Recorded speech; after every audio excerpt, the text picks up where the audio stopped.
This show is a spotlight on some of my favorite back issues from the personal collection and what I love so much about them. Today, we are stepping into the grit and grime of Hell's Kitchen as we tag along not with the man without fear, but instead Daily Bugle reporter Ben Urich, who's about to have a movie theater experience that he's never going to forget and learn that cigarettes can kill you in more ways than one.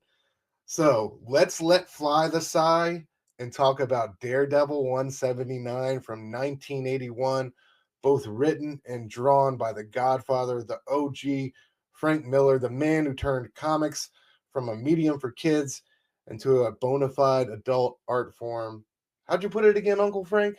It was as if I brought, whiskey into a playground or something. Eat your heart out, Shakespeare. Let's get into this issue and what I love about it so much. As always, first let's set our table. In 1979, at just 22 years of age, Frank Miller is given the reins to Daredevil, a title that up to that point had suffered from slumping sales, a lack of a consistent creative team, and overall poor characterization. Initially, Miller's intent was to make the book more lighthearted than his predecessor, Roger McKenzie. He takes over on issue 158, initially just on penciling duties only. It's 10 issues later, on Daredevil 168, when Miller gets full creative control and starts writing and drawing each issue, and in so doing really begins to lean into the noir elements and make this book his own.